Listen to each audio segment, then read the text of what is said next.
I knew this was likely to happen, Bishop, and I remember telling you, utatusamehe, tuko wengi, so that next time ukitaka kutualika, uwe nafikiria twice. The late Karua Kichotara angesema kumekujo. Tumekuja, but to worship God.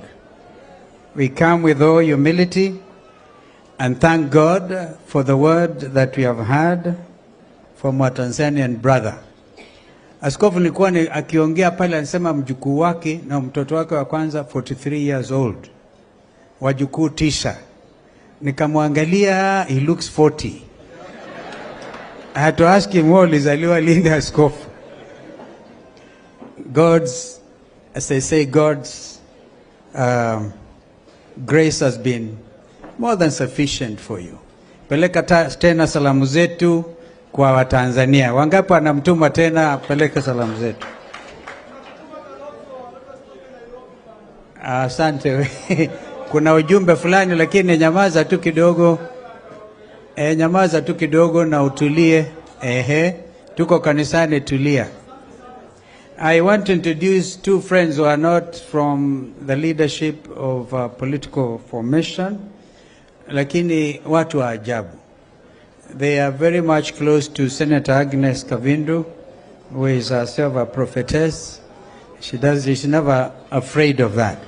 I just want to recognize our brother Apostle Collins Musembi. Bishop Obonyo, you may be interested to know some, because this is not about Kenyan political leadership. It's about, please don't stand. You make me almost tremble. I want you to know that some members of the clergy have actually been demonstrating with other Kenyans. And the example is Collins Musembi, Apostle Collins Musembi, and our sister Leah Nyambura. She is AKA Overflow, Prophetess Overflow. She looks like she is overflowing with grace. The only difference between Collins and Overflow was when you were tear gas in Mathare, Overflow did not know how to duck the tear gas. Collins was able to mingle in and wriggle out.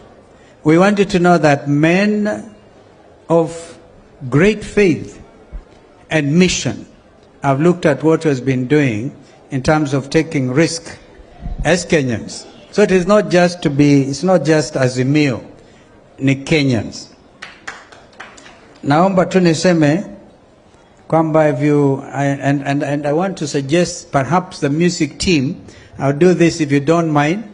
It's good that Wi-Fi is perfect here. Google the words. Yeah, I'm going to want us to really sing after my small presentation. Stand up for Jesus. Please Google that, because I'll be asking us to sing. Because we're also celebrating 20 years. Bishop Obonyo, this is our celebration, standing for Jesus. Because men and women have been standing for themselves. And so, God in His wisdom, through some songwriters, did us amazing. And I want you to look at the lyrics.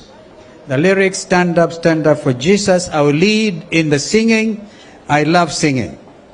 But before that, Psalms 21, verse 11. Though they plan evil against you, though they devise mischief, they will not succeed. For you will put them to flight. You will aim at their faces with your bows.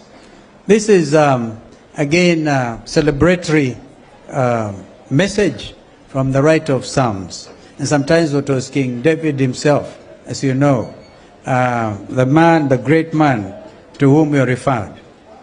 Now, Apostle or Bishop Obonyo, you have great memory. In your printed program, I think you have met with the leadership of this country. I've seen you have met with the immediate former President Uhuru Kenyatta. I see you met with my brother Raila Odinga. And I think you came to my office. Must have been when I was in the Foreign Office, I think, 23 years ago, 20 years ago, after the 202 most democratic elections in our country. Kumbukeni wakati Raila kasema Kibaki si anatosha. That's when I went in as foreign minister in 2003, and I think that's when you came to my office and we gave you our blessings. 20 years ago, you have seen the young men who came dancing. They beat Mawathe completely at it. I mean, and you, Bishop, and I, because these are the millennials, and they are very flexible. And so, wonderful men and women, products of great faith and mission, a sense of mission. So I congratulate you, Bishop Obonyo and Mama, and the congregation. We have even seen that Kano Rasanga, I think when last we came here, Kano Rasanga was with us. Great testimony that you prayed for him, you really helped him in so many ways, became Governor Siaya, and he did his 10 years.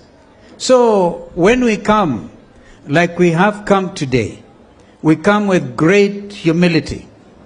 And we know right now, there are lots of doubts in the minds of Kenyans as a result of what happened at Shakahola.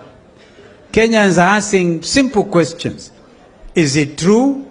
Is it that there are men and women misusing the name